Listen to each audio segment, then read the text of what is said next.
उसके बाद fourth question है शेड। यहाँ शेड करनी है इन पिक्चर्स में, ये जो पिक्चर्स नीचे दी हुई हैं। फर्स्ट पार्ट है 1/2 of the circles in box A. तो बॉक्स ए में जो सर्कल है उसका 1/2 शेड करना है। 1/2 का मतलब है हाफ, हाफ भी कहते हैं इसको। तो 1/2 शेड करना है हाफ, या फिर इसको ऐसे भी कह सकते हैं कि टोटल 2 में से 1 को शेड करना है। तो इसके 2 इक्वल पार्ट कर लो और 2 में से 1 को शेड कर लो। 2 इक्वल पार्ट करने हो तो ऐसे हम इसको कर सकते हैं। ये 2 इक्वल पार्ट्स में बट गया, ऊपर और नीचे सेम है। 2 में से टोटल 2 में से 1 को शेड करना है। तो ये टोटल 2 पार्ट्स जो है इनमें से एक पार्ट को या तो ऊपर वाला जो है ये, या नीचे वाला जो है इसको शेड कर सकते हैं आप। तो इस तरह से आपने इनको फिल कर लेना है।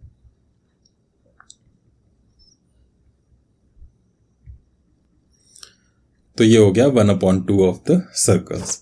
इस तरह से आपका ये शेड होगा। नोटबुक में आपको इसी तरह से ये करना है। सेकेंड पार्ट है 2/3 of the triangles in box B. तो बॉक्स बी जो है ये वाला, इसमें जो ट्राइंगल्स है इसका 2/3 शेड करना है। 2/3 का मतलब है टोटल 3 में से 2 में शेड करना है। तो टोटल 3 पार्ट्स बना लो पहले तो इसके, 1, 2 और ये 3। तो इस तरह से 3 पार्ट्स कर सकते हैं, या फिर ऐसे भी कर सकते हैं। ऐसे भी 1, 2, 3 3 इक्वल पार्ट्स बन रहे हैं। और किसी भी तरह से करके उसके बाद 3 में से 2 में शेड कर देनी है। तो ये 3 पार्ट्स जो बने हैं इनमें से 2 पार्ट्स में शेड कर देंगे। 2 ट्राइंगल्स में नहीं, 2 पार्ट्स में। ये पूरा एक पार्ट हुआ, ये दूसरा पार्ट हुआ। तो इस तरह से शेड कर सकते हैं आप। तो ये हमने कर दिया 2/3, टोटल 3 पार्ट्स में से 2 में शेड। इसी तरह से नेक्स्ट है 3/5 of the squares in box C. Box C के अंदर जो स्क्वेयर्स हैं इसका 3/5 पार्ट शेड करना है। 3/5 का मतलब है टोटल 5 पार्ट्स करने हैं पहले तो। 5 पार्ट्स कैसे हो सकते हैं? ऐसे तो नहीं हो सकते, ऐसे तो 1, 2 और 3 होंगे, लेकिन इस तरह से बांटें तो टोटल 5 पार्ट्स बन सकते हैं। 1, ये 2, ये 3, ये 4 और उसके बाद ये 5। तो 5 पार्ट्स कर लिए और 5 में से हमें 3 में शेड करना है। तो एक पार्ट ये वाला शेड कर देंगे, एक ये वाला और एक ये वाला। इस तरह से 3 पार्ट्स में शेड हो जाएगी। फिर से 3 बॉक्सेस में नहीं, 3 पार्ट्स में। अभी ये एक पार्ट में शेड हुआ है, ये सेकंड पार्ट में शेड कर रहे हैं हम, और उसके बाद ये थर्ड पार्ट में।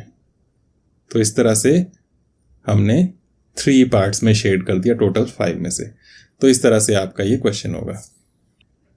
इसके बाद 5th क्वेश्चन है फाइंड। यहाँ भी मल्टीप्लिकेशन ही है। आप देख रहे हैं मल्टीप्लिकेशन का साइन नहीं नजर आ रहा है, लेकिन ऑफ लिखा है। ऑफ का मतलब भी मल्टीप्लाई होता है। इतनी सी बात आपने यहाँ पर ध्यान रखनी है। तो यहाँ भी मल्टीप्लाई करना है, और ये ए पार्ट है। इसी तरह से बी, सी, डी भी आएंगे, लेकिन ए पार्ट के अंदर भी 2 पार्ट्स हैं, 1 और 2। तो इस बात का ध्यान रखना है। तो यहाँ पर ए जो क्वेश्चन कर रहे हैं हम 5th का, उसका फर्स्ट पार्ट अलग से करना है और सेकंड पार्ट अलग से करना है। फर्स्ट पार्ट में क्या है? 1/2 ऑफ 24, और सेकंड पार्ट में फिर से यही 1/2 ऑफ और आगे 46। तो स्टार्टिंग वाला पार्ट सेम है, 1/2 ऑफ और यहां पर 46 आ गया। अब इनको सॉल्व कैसे करना है? वही जैसे हमने पहले किया। 1/2 ऑफ का मतलब है मल्टीप्लाई, 24 मतलब है 24/1। और यहां पर आप देख रहे हैं दुश्मन है ये 2 और 24, ये कैंसिल हो सकते हैं। 2 1 ज़ा 2, यहां पर 2 1 ज़ा 2, 2 2 ज़ा 4।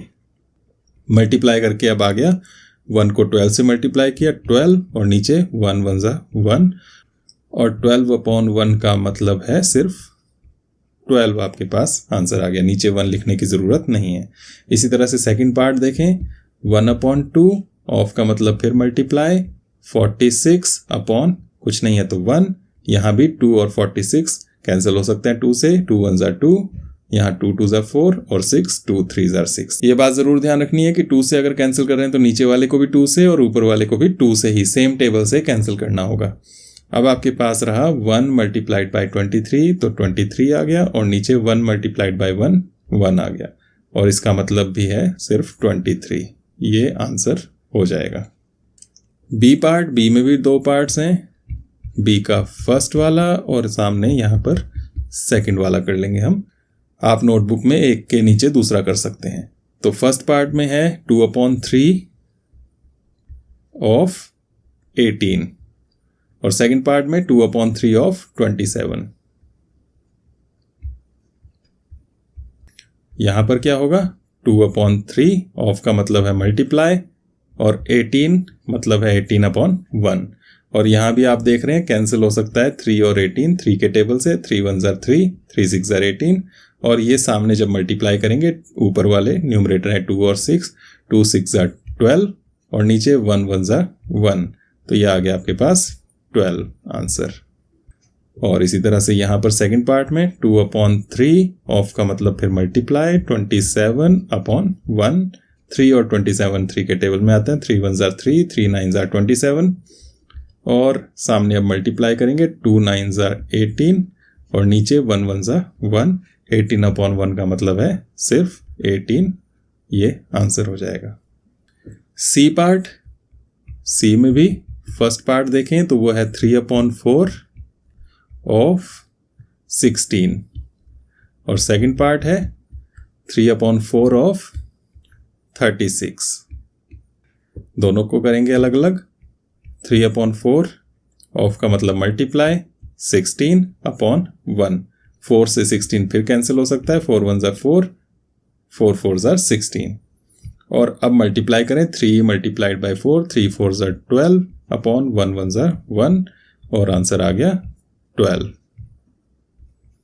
और यहाँ पर 3/4 मल्टीप्लाइड बाय 36/1, यहाँ भी दुश्मन है 4 और 36, 4 के टेबल में आते हैं, 4 1 जार 4, 4 9 जार 36, ऊपर जो मल्टीप्लाई करना है अब 3 को 9 से, 3 9 जार 27/1 को 1 से 1, और आ गया 27, ये आंसर हो जाएगा।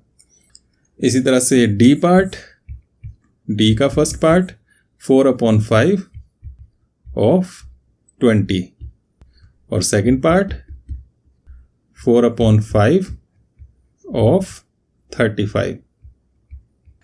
इसको करें 4/5 ऑफ का मतलब मल्टीप्लाई, और आगे 20/1, और यहाँ भी फिर से दुश्मन है 5 और 20, 5 के टेबल में आते हैं, 5 1 जार 5, 5 4 जार 20, और आमने सामने जो दोस्त हैं मल्टीप्लाई कर लेते हैं, 4 को 4 से, 4 4 जार 16, और नीचे 1 को 1 से, 1 1 जार 1, और आगे आपके पास 16 आंसर।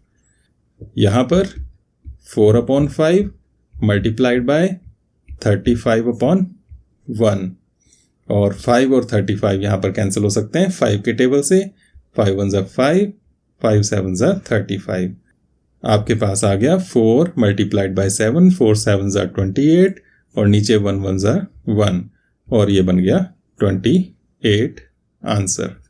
तो इस तरह से हमारे पास ये क्वेश्चन नंबर 5 कंप्लीट हुआ। तो हमने ये देखा मल्टीप्लाई और ऑफ दोनों सेम चीज़ें हैं।